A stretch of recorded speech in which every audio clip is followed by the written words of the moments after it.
everyone and welcome back to my channel. My name is Helen and today I am going to do my August wrap up. This is huge because I don't think I've done a wrap up in about a year. I need to get better at this. I'm going to try at some point, I keep promising this, to try and do, each time I read a book, do a little piece to camera and then do it like a reading vlog and just upload it at the end of a month, but I haven't got to that yet. Or maybe a weekly one might do better because I could imagine my phone will get really full of use the space. So I read 12 books in August. I'm going to go through them now. I took part in Polarthon, so when I've worked out the page count I will put it up here, the stats, and let you know how many fish I managed to catch, because I think it's one fish for every 100 pages. So I'm just going to do a whistle stop tour because I am not great at doing wrap-ups, but I will start with the first one. So the first one I read was While You Were Reading by Ali Berg and Michelle Calus, I think it is. I gave this one 3 stars. They did another book called The Book Ninja that I really enjoyed. I didn't think this was as good. I've just got on my notes here, so I'm looking down. It was a book about books, which I always love. It's basically about a girl who accidentally ruins her friend's wedding, and so moves to a totally different place, and then goes into a bookstore and finds this book with like lovely inscriptions in the book, and then spends most of the story reading these inscriptions and trying to find the person who'd wrote them. And so there's a bit of a mystery there as well, and along the way she finds love too. So while I was putting this together I thought, well, just from the title I couldn't remember about the book, and I just think that's quite telling as to whether you've loved something or not. If you hear the title and can't instantly bring it to mind, even though you know how bad my memory is, I still would think that I would remember it. So yeah, 3 stars, but still worth a go. Try The Book Ninja, that was awesome. The next book I read was The Polar Bears Explorers Club. I thought this was quite fitting for Polarthon. It's one that I've had on my list for ages. This is by Alex Bell. I gave this 4 stars. It's one of a series. There could be up to 5 or 6 now. They've got different explorer clubs, so I think there's one set in a desert, there's one set in a jungle. I can't remember the names of them, but after this one I definitely want to carry on looking. I've put with this one that it's not as good as Frost Art, but it's not a million miles away. I know some people have just really not liked it, but I was keen. So this was about a group of a big group of people who went on this expedition from 2 different explorers clubs. So there was the Polar Bears Explorers Club, and then there was, I think it's called the Ocean Squids one. And these youngsters got tore apart from the main group of adults and kind of had to go it alone. And there was a couple from the Explorers Club and then one in particular from the Ocean Squid, because so there was a bit of a rivalry there, and it's how they cope through that. And I think the next one is probably going to be set in the Ocean Squid Explorers Club. So yeah, worth a go, I definitely would say. Then I read Noodle the Doodle Wins the Day with Sophie. This is by Jonathan Mears. This is basically a children's book about set in a classroom with the same teacher each time, and he's got a dog called Noodle, and then it's going through moving through the class with these children. And I can't remember if this one's set at a sports day, I think it is, but I picked this one up from the library, well, the first 2 from the library, and Sophie loved them.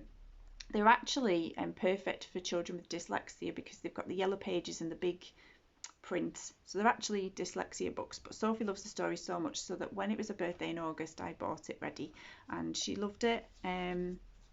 We just had a proper giggle with it, and this, like I said, was the 3rd in the series. I hope there's more to come. The author has actually got a dog that Noodle the Doodle is based on, so follow him on Twitter because his dog is actually absolutely gorgeous. The next book I read was Everything I Know About Love by Dolly Alderton. I gave this 3 stars. It was a non-fiction. I wasn't sure it was, and then realised it was. I found it really depressing. Basically everything I know about love, but she actually says in the book she's never been in love. So what she knows about love, probably not a lot. I know there's different types of love, but she actually says in the book, I've never really been in love. And I've always been a bit freaked out about getting older and things like that, and I know it's a privilege to get older because not everybody makes it there, but I feel like if you want to feel even more depressed about getting older, do not read this book. So there you go.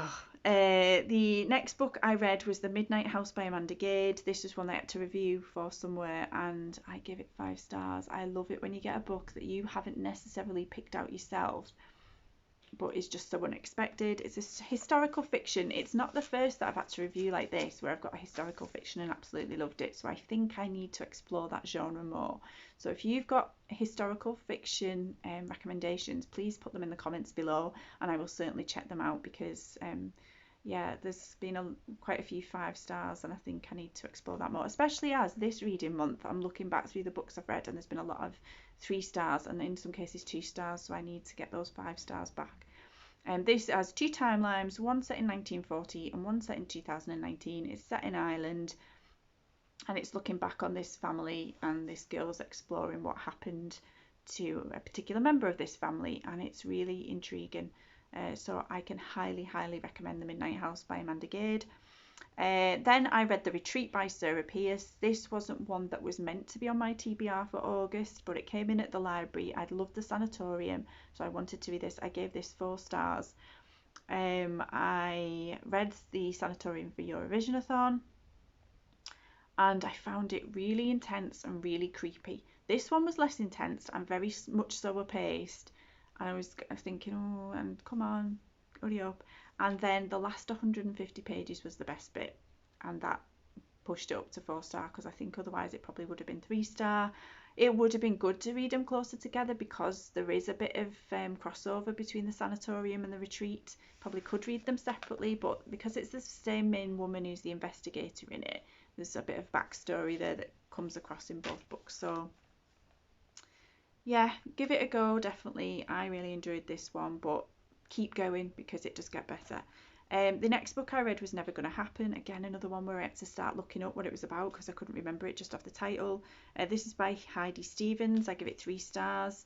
It's basically a contemporary romance about a girl who has to move away because, well, for a start, her life just goes up in literal flames, because she leaves her hair straighteners on, and there's a fire and all her home is ruined. Then she decides to apply for a job, and she becomes a live-in PA at this mansion house. She wanted to move away anyway, because in her past job she was having an affair with her boss, and so yeah, it's a romance, so you know where it goes.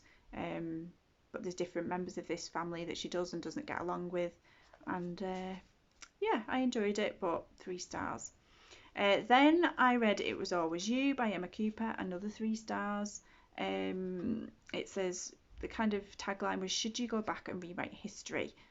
It didn't make much sense in a lot of, I mean, I know anything that's kind of involving some kind of time travel element is never going to totally make sense, because that can't really happen, but it didn't make logical sense in the book, and I just thought, how's that even happened? And it wasn't explained very well. I nearly DNF'd it so many times, but as I got further on, I did want to see eventually what happened. I don't know if the end was really worth it, to be honest, but it's worth a go. It's a contemporary. Yeah, it's looking at youngsters and as they've grown older, and then it's deciding whether she should go back to this fireside where she's with some of her friends, and can change the whole of her marriage and her life, and whether she decides to do that. It is quite sad near the end, actually. Then I read Proper Happy by Anton Deck, which is a book focusing on positivity and positive activities for youngsters. I gave it 3 stars. I know I'm not the intended audience for this book, but I was looking at it in the hopes that I might use it for Sophie in future. I'm not saying I wouldn't, but a lot of the activities that they were asking youngsters to think about are just like all them old quiz books and things that you used to do when you were younger. You know, finding out about yourself, quizzes about your friends and your family. So it was okay. I'm glad they're doing it. All of the proceeds are going to the NSPCC, which is awesome. So worth a go if you've got youngsters and you think they need a bit of extra positivity in their life. But it certainly wasn't one I was going to keep on Sophie's shelf for when she's a lot older, because it would have took up space that I think I could have filled with something else. Then I read The Dinner Lady Detectives by Hannah Hendy. I gave this 2 stars. I'm so disappointed. This was one that I pre-ordered on Waterstones. When I saw it, I thought that sounds so good. Along those lines of books that I've enjoyed recently, like the Thursday Murder Club, I thought these older dinner ladies who are solving a crime, that sounds awesome. But yeah, I wanted so much to love it. I love the premise. It was a sapphic murder mystery. For a while, I was trying to decide if these two women living together were sisters because that kind of got those vibes, but it turns out not. They're partners. Very clunky writing and long-winded for a short book. It could have been a lot shorter, and it was short anyway. So give it a go if you want. I know there's a Christmas one out and kind of want to get it because I just liked the characters, these two dinner ladies, but I was disappointed with it overall, so I don't know. Then I read Freckles by Cecilia Ahern. I gave this 4 stars. I was pleasantly surprised by this one. I went into it with no expectations because my mum had given it me. She'd kind of started reading it and wasn't really feeling it. What I found confusing with this, and it's been a long time since I've read a Cecilia Ahern book, so I don't know if she does this all the time. There were no speech marks in this book. So sometimes I couldn't tell if the person was saying it out loud or saying it in their head, and I found that really annoying. And probably would have pushed it to 5 stars if I could have just made that distinction, which sounds really picky, but it does matter because I was getting annoyed. But basically about this girl who's moved to this place because she's trying to build up the confidence for something, and we spend a long time trying to work out what this is. She's a parking attendant, so we watch all that unroll. You know, obviously she's popular with some people because she's doing a regular route and she pops into the same bakery every day. But then there's people who she's constantly putting tickets on because they're not learning the lesson that they need to get, like for example, a business account license for parking in the same place. And yeah, so all that. But it is worth a read. I gave it 4 stars. I really need to read quite a lot of their backlists. I know I've read Where Rainbows End. I might be wrong, but I think isn't that the one that the film Love Rosie is based on? What else have I read? P.S. I Love You. I tried Postscript and just couldn't do it. I think I started reading that not long after my uncle had died of cancer, and I think the premise of the book was people who'd lost people wanted her help in writing letters to their lost loved ones, and I just couldn't bring myself. Whether I will be able to eventually, I don't know, but I just didn't want a depressing book at that time, and I thought it is going to be quite sad. So yeah, Freckles by Cecilia Ahern, give it a go. So the next one I read was George by Alex Gino. I gave this 3 stars. This was not on my TBR for August, but I just wasn't feeling any of my books at the time, and I said to Sophie, go to my shelves and just pick one. And she picked the white, obviously it's just a white cover with the multicoloured letters saying George down the side. So I think it must have been the colours that appealed. I've put that I'm glad this book exists for youngsters who will relate. I love the special friendship between George and I can't remember the name of the friend. But I thought it was interesting how it focused a lot on the mother's reaction to George not wanting to be George anymore and wanting to be Charlotte in the school play.